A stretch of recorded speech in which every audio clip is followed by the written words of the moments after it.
नमस्कार, मैं रविश कुमार। दोस्तों, क्या अभी तक आपने वह खबर नहीं सुनी? दरअसल राहुल गांधी की बहन प्रियंका गांधी ने मोदी और शाह को दिन में तारे दिखा दिए हैं। दोस्तों, मोदी और अमित शाह दोनों 9-2-11 हो गए हैं। जी हां दोस्तों, आपने सही सुना। प्रियंका गांधी ने सीधे तौर पर मोदी को चैलेंज दे रही है और उधर ममता बनर्जी बोल रही गोली मार दो, लेकिन मोदी का भंडाफोड़ करके रहेंगे। दोस्तों, यह खबर सुनकर आपकी आंखें भर आई होंगी और दिल में भी गुस्सा आ गया होगा, है ना? तो आइए मेरे साथ इस खबर को शुरू से लेकर अंत तक ऐसे अंदाज में देखते हैं जिससे आप वीडियो में शुरू से लेकर अंत तक बने रहेंगे। दोस्तों, ये वही प्रियंका गांधी है जिनके पिता की लाश इस देश के झंडे में लिपटी हुई 19 साल की उम्र में उनके सामने आई थी। वही प्रियंका जिन्होंने सत्ता की हर बेहूदगी को, हर क्रूर टिप्पणी को, हर अशोभनीय कटाक्ष को अपनी आवाज से जवाब दिया है। इस बार उन्होंने मोदी सरकार के उस घमंड को चीर डाला है जो खुद को अजेय समझ बैठा था। सवाल यह नहीं कि प्रियंका ने क्या कहा, सवाल यह है कि इस देश की सबसे ताकतवर सत्ता ने उनके शब्दों से इतना डर क्यों खा लिया। प्रधानमंत्री घबरा गए हैं। संसद में यह वाक्य किसी नारे से नहीं, एक आग से निकला। प्रियंका गांधी ने जब कहा कि नरेंद्र मोदी दुर्बल हो चुके हैं, तो मानो पूरे सत्ता गलियारे में भूचाल आ गया। अरे, जिनके सामने एक पूरी पार्टी थर थर कांपती है, जिनकी आलोचना करना मतलब कोर्ट कचहरी का बुलावा, उन्हें एक महिला ने सार्वजनिक रूप से कमजोर कह दिया। और क्या किया प्रधानमंत्री ने? क्या कोई जवाब दिया? क्या किसी ने संसद में खड़े होकर कहा कि नहीं, हम दुर्बल नहीं हैं? नहीं, बस सत्ता की खामोशी और हड़बड़ी बता रही है कि चोट सीने पर लगी है।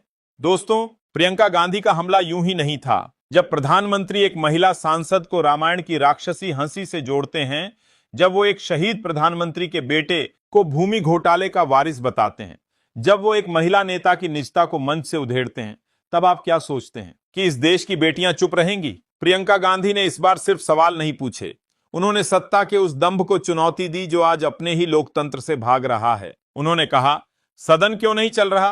क्या इतना डर गए हैं कि चर्चा तक से भाग रहे हो? और यह सवाल सिर्फ मोदी से नहीं था, यह सवाल हर उस ताकत से था जो आज अपने विरोध को अपराध बना चुकी है। और इधर दूसरी तरफ राहुल गांधी झारखंड की अदालत में। क्यों? क्योंकि उन्होंने अमित शाह के बारे में एक टिप्पणी कर दी थी, यानी प्रधानमंत्री का विरोध करोगे तो संसद से निकाल दिए जाओगे, गृहमंत्री पर टिप्पणी करोगे तो कोर्ट बुला लेगी, सुप्रीम कोर्ट में बोलोगे तो जज भी आपकी देशभक्ति पर सवाल उठा देगा। इसका नाम लोकतंत्र है या राजनीतिक बदला? इस बार उनका सीधा प्रहार प्रधानमंत्री नरेंद्र मोदी पर था। और याद कीजिएगा दोस्तों, प्रियंका जब भी प्रधानमंत्री नरेंद्र मोदी पर हमला बोलती है ना, तो तीर हमेशा निशाने पर लगता है। आप भी अपनी गलतियों के लिए माफी मांग लीजिए। आप भी बैलेट पे चुनाव कर लीजिए। और इस बार प्रियंका गांधी वाड्रा जो संसद के अंदर प्रदर्शन कर रही थी, एसआईआर बिहार में जो चुनावी प्रक्रिया चल रही है जिसमें पारदर्शिता की सख्त कमी है, प्रियंका ने कहा कि प्रधानमंत्री घबरा गए हैं, प्रधानमंत्री कमजोर हो गए हैं क्योंकि सवालों के जवाब उनके पास नहीं है। तो जैसे मैंने बताया दोस्तों, एक तरफ प्रियंका गांधी वाड्रा ने सीधे प्रधानमंत्री नरेंद्र मोदी पर प्रहार किया और दूसरी तरफ राहुल गांधी झारखंड में हैं। क्यों? क्योंकि एक और मानहानि के केस में, और इस बार मामला देश के गृह मंत्री अमित शाह को लेकर है। वहां पर एक एमपी एमएलए कोर्ट में उन्हें हाजिर होना है। दोस्तों, सोच के भी बहुत अजीब और गरीब लगता है। राहुल गांधी को आरएसएस के मामले में सांसदी छीन गई थी एक अन्य केस में। राहुल गांधी विनायक दामोदर सावरकर के मामले में उन पर केस चल रहा है। अमित शाह के मामले में केस चल रहा है। आजाद भारत के इतिहास में इतनी डरपोक पार्टी कोई नहीं रही है जिसने नेता विपक्ष पर इतने सारे मुकदमे कर दिए हों दोस्तों। वरना आप भी जानते हैं कि भारतीय जनता पार्टी जो है वो किस तरह से अपने विपक्षियों पर निशाना साधती है। आप भूल गए शशि थरूर जो आजकल भाजपा के बहुत करीबी हो रहे हैं, उनकी पत्नी के बारे में उन्होंने 50 करोड़ की गर्लफ्रेंड बता दिया था। रेणुका चौधरी संसद के अंदर हंस रही थीं और वह कहने लगे कि रामायण के बाद पहली बार किसी औरत को ऐसे हंसते हुए देखा है। तो इस तरह के बयानात तो प्रधानमंत्री देते हैं। याद कीजिएगा, प्रियंका गांधी वाड्रा ने सुप्रीम कोर्ट के जज दीपांकर दत्ता पर भी प्रहार किया था कि आपको किसी ने अधिकार नहीं दिया मेरे भाई को देशभक्ति का सर्टिफिकेट देने के लिए, उनकी भारतीयता तय करने के लिए। बेबाकी से प्रियंका ने अपनी बात रखी कही और कहा कि सच्चा भारतीय है, कौन सच्चा भारतीय नहीं है। यह तो मुझे लगता है कि मतलब न्यायपालिका के प्रति पूरे आदर के साथ कह रही हूं कि यह तो उनके दायरे में नहीं होता था डिसीजन, यह कोई जस्टिस तो नहीं तय करेंगे। दूसरा, राहुल जी ने हमेशा आर्मी का, सेना का आदर किया है। उनके दिल में उन सेना के प्रति, सैनिकों के प्रति, उनके अफसरों के प्रति पूरी तरह से आदर है। और हर भाषण में जब भी बोलते हैं, जब भी उनका हम कुछ भी भाषण या कोई भी टिप्पणी सुनते हैं, उसमें वह आदर बहुत स्पष्ट दिखता है। जो लीडर ऑफ अपोजिशन होते हैं, जो नेता प्रतिपक्ष हैं, उनका जो कर्तव्य है वह यह है कि सरकार से सवाल पूछना। ठीक है, यह उनका कर्तव्य है।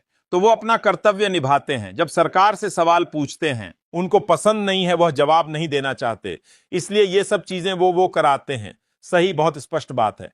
अभी सदन नहीं चल रहा है, कितने दिनों से नहीं चल रहा है, और मैं सोच रही थी कि कितना मुश्किल है।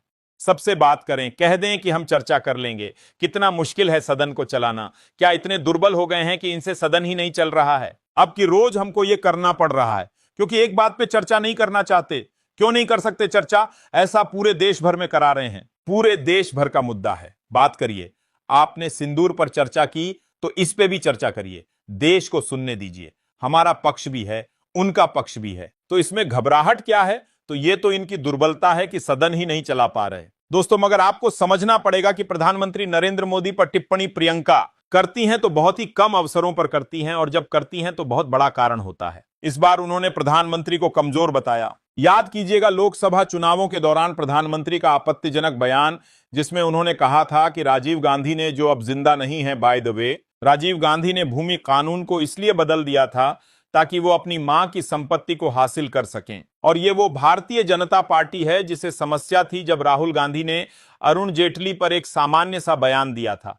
मगर ये तो भाजपा की संस्कृति है ना। आपको याद है सम्राट चौधरी ने क्या बयान दिया था कि लालू की बेटी ने इसलिए अपनी किडनी लालू प्रसाद यादव को दी ताकि वह टिकट ले सके चुनाव लड़ने के लिए। तो ये भारतीय जनता पार्टी के संस्कार हैं।